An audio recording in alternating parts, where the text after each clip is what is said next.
Good evening. आज हम लोग बेल्स और बेल बॉन्ड के बारे में बात करेंगे। बेल, जैसा कि आप लोग जानते हैं कि किसी भी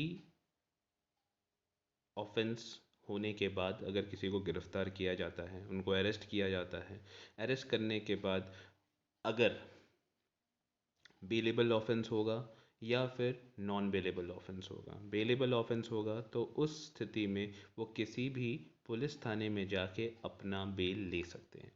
ऑन द अदर हैंड, अगर वो ऑफेंस नॉन बेलेबल होगा तो पुलिस स्टेशन में उनको बेल नहीं दिया जाएगा और ये बेल सिर्फ कोर्ट से दिया जाएगा। कोर्ट से कब दिया जाएगा? अगर चार्जशीट जमा नहीं हुआ है तो जो एफआईआर है, एफआईआर में जो भी लिखा हुआ है उसमें जो भी विक्टिम जिनको अरेस्ट किया गया है उसके ऊपर क्या आरोप लगे हुए हैं, उन आरोप को देखते हुए उसको बेल निर्धारित किया जाएगा या फिर नहीं दिया जाएगा, दोनों में से जैसा होगा। आप लोग पहले आपको बताए थे cognizable and non cognizable offence, वो हम लोग बाद में आएंगे। सेक्शन 436 से 451 कोड ऑफ क्रिमिनल प्रोसीजर 1973 में हम लोग बेल और बेल बॉन्ड के बारे में बात करते हैं। अब हम लोग अगर देखते हैं बेल का कंसेप्ट क्या है, तो बोलता है कि a surety used to obtain the release of a criminal defendant who has been requested to give bail. Bail is basically a financial arrangement that a bail bonding agency will make on behalf of the criminal defendant. जैसे समझिए ए है जिसने कोई crime किया है और उसके लिए पुलिस ने उसको गिरफ्तार कर लिया है और उसने किसी कोर्ट में पेश किया और बेल के लिए अप्लाई किया। समझिए कि कोर्ट ने बेल दे दिया। कोर्ट में बेल देने के बाद क्या होगा? बेल उसको कौन दिया? कोर्ट दिया। तो कोर्ट ने या तो बेल जब भी हम लोगों को कोर्ट देता है तो वो किसी थर्ड पर्सन के भरोसे पे देता है। जैसे अगर बेल बॉन्ड दिया जाता है, बेल बॉन्ड मतलब कि अगर कोई भी बेल दिया गया है उस बेल के लिए किसी को श्योरिटी देना पड़ेगा कि हाँ ये जो बंदा है ये भागेगा नहीं, नहीं भागेगा, इसकी जिम्मेदारी मैं लेता हूँ। सिर्फ जिम्मेदारी लेने से नहीं होगा, इसके अवज में कोई प्रॉपर्टी उसको वहाँ पे गिरवी रखना पड़ेगा। गिरवी रखने का मतलब या तो उसको कोई भी बहुमूल्य चीज़, समझिए कि कोई गाड़ी के कागजात या फिर कोई आपका एफडी का पेपर, घर के कागजात, ये सब कुछ भी दे के उसको बेल पे छुड़ाया जाता है।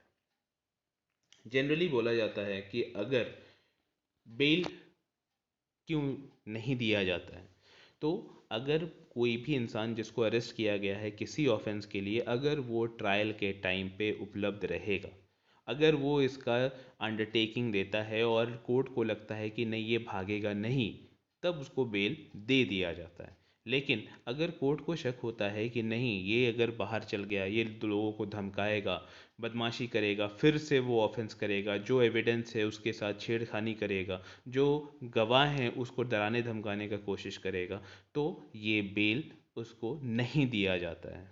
जनरली क्या देखते हैं हम कि बॉलीवुड स्टार्स को हमेशा बेल मिल जाता है। ऐसा बोला जाता है कि संजय दत्त कभी बेल में बाहर आ जाते थे, पैरोल मिल जाता था, या फिर क्या होता था, उनको कैसे मिल जाता है।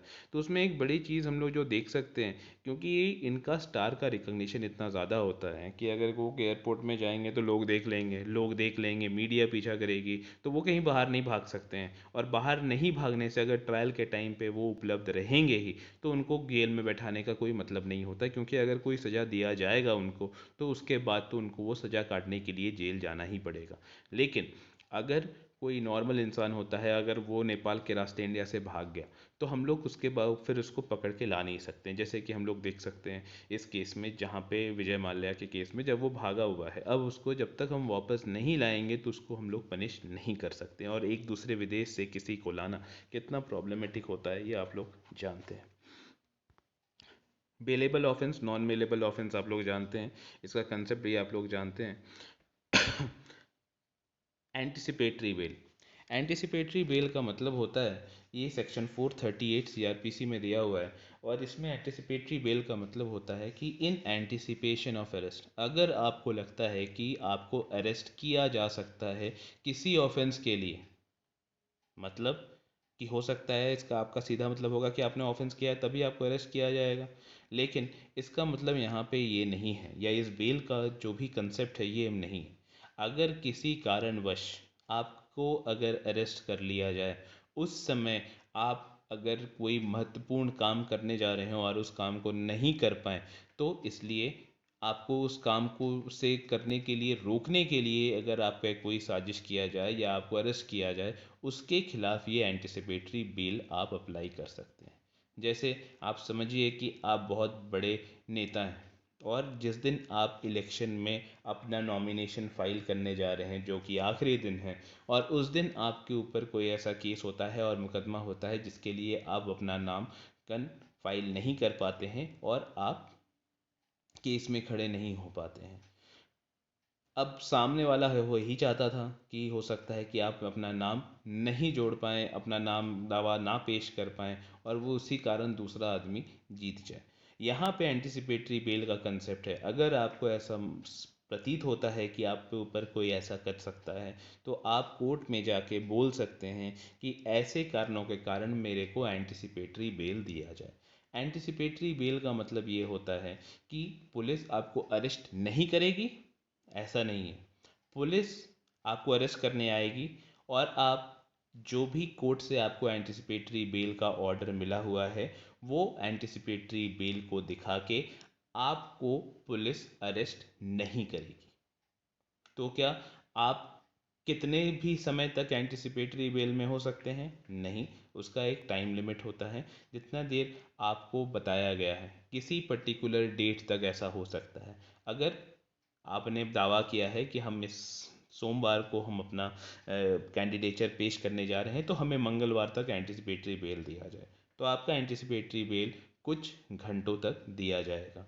उसके बाद ये आपका एंटिसिपेटरी बेल का जो कवच है ये ख़त्म हो जाएगा, और कवच ख़त्म होने के बाद आप नॉर्मल बेल का अप्लाई कर सकते हैं, अगर आप किसी भी क्राइम में युक्त हैं या फिर किसी भी क्राइम के लिए आपका नाम आया है।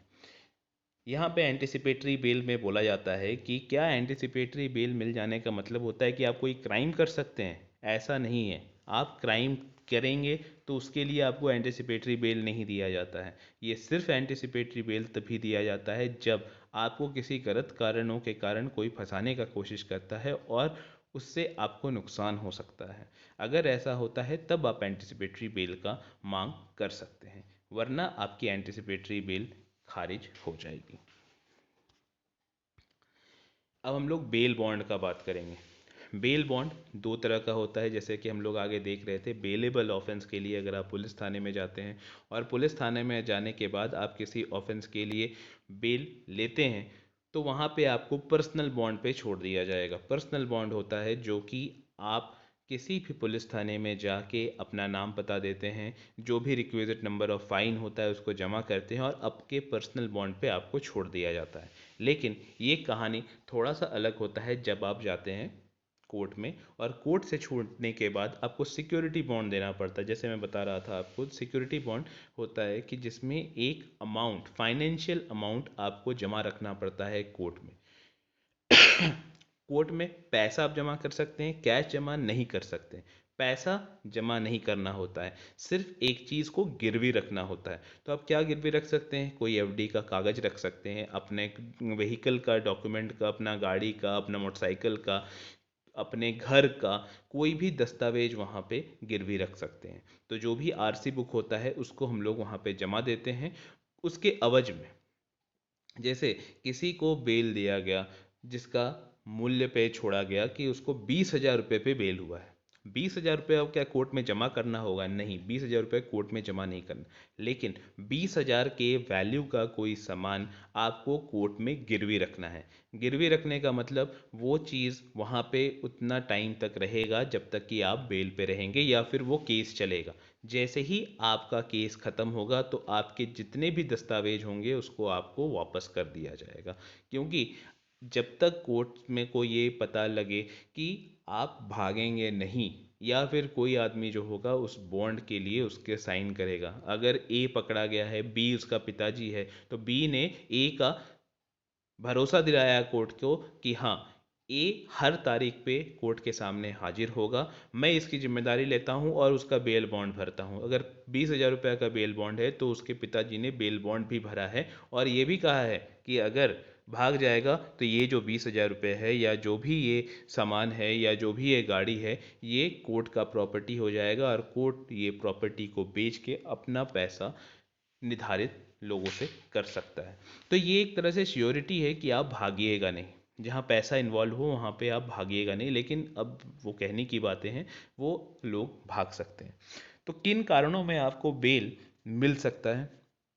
तो अगर कोई चार्जशीट अगर जमा नहीं हुआ है तो चार्जशीट नहीं होने तक एफआईआर ही होगा जिस पे आपको बेल दिया जाएगा या फिर नहीं दिया जाएगा। अगर बेल में आपका अगर एफआईआर में आपका जो रोल है वो सही में नहीं दिया गया है कि क्या आपने किया है नहीं किया है, बिल्कुल आपका जिक्र ही नहीं है, बाकी लोगों का जिक्र है, अगर एक से ज़्यादा मुजरिम है तो अगर बाकी लोगों का जिक्र है और आपका कोई जिक्र नहीं है तो हो सकता है कि कोर्ट आपको बोले कि हाँ इसको बेल दिया जा सकता है। लेकिन अगर कोर्ट को लगता है कि हाँ आप इस इन क्राइम में इन्वॉल्व थे और अगर आपको क्राइम के लिए बेल दिया जाए तो आप क्या गड़बड़ी कर सकते हैं, इसके लिए गाइडलाइन दिया हुआ है कि किस कारणों में आपको बेल दिया जा सकता है। जनरली कहा जाता है कि बुजुर्ग जो कि 60 से ऊपर हैं उनको बेल दे दिया जाना चाहिए, दिया ही जाना चाहिए ऐसा नहीं है, दिया जाना चाहिए। महिलाओं के को भी बेल दे दिया जाना चाहिए, लेकिन ऐसा कोई रूल नहीं है कि दे ही देना है। आप लोगों ने देखा होगा कानी मोई जो थी, जो कि 4G स्पेक्ट्रम के लिए थी, वो उन्होंने काफ़ी दिन जेल में बिताया था। इसके अलावा अगर हम लोग बात करें कि जो 60 से ऊपर लोग हैं तो हमने रिसेंटली देखा चिदम्बरम जी भी काफ़ी दिन जेल में रहे थे। तो चिदम्बरम का भी ये बोल सकते हैं कि जेल नहीं भेजना चाहिए, लेकिन जेल भेजा जा सकता है, वहाँ पे उनको रखा जा सकता है। दूसरा, अगर हमें लगता है कि जो भी ये मुजरिम है ये बाहर जाके लोगों को बरगलाएगा या फिर लोगों को धमकी देगा और जिससे लोग डरेंगे धमकेंगे, विटनेस टैंपर हो जाएंगे और या एविडेंसेस को छुपाने की कोशिश करेंगे, तो ऐसे लोगों को भी हम चाहते हैं कि बेल ना दिया जाए। ऐसा कोई व्यक्ति जो कि दबंग टाइप का इंसान हो और वो जाके अपना इन्फ्लुएंस से लोगों को बहकाने का कोशिश करेगा, उन लोगों को भी जनरली बेल नहीं दिया जाता है, क्योंकि ऐसा करने से जो केस होगा वो खराब हो सकता है। इसके अलावा अगर हम लोग देखते हैं तो बेल जनरली दिया जाता है क्योंकि जो भी ट्रायल के टाइम पे कोर्ट के सामने आ जाएंगे उनको हम जनरली बेल दे देते हैं। लेकिन अगर कोर्ट को लगता है कि किसी भी कारणवश केस खराब हो सकता है या वो भाग जाएंगे तो उनको बेल मना भी किया जा सकता है। ये वही है ऑब्जेक्टिव। ये डिटेंट बेल क्यों लिया जाता है?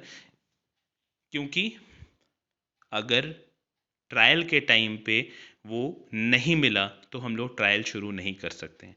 तो ट्रायल किसी एक्यूज़ के बिना नहीं हो सकता है, जिस पे मुकदमा चल रहा है उसके बिना हम उसका ट्रायल नहीं शुरू कर सकते हैं, नहीं चला सकते हैं। तो ट्रायल के टाइम पे जो भी जिस पे भी केस चल रहा है उसका होना अनिवार्य है।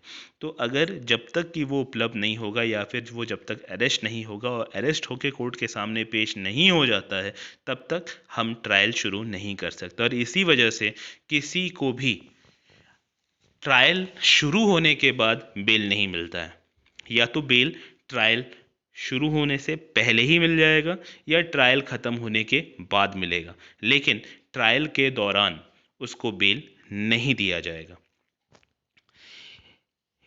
तो ये कुछ कंसेप्ट थे बेल के, उम्मीद है आपको समझ में आया होगा। जो समझ में नहीं आया है उसको आप भेजिए, हम कोशिश करेंगे आपको उस चीज़ के बारे में बताने का।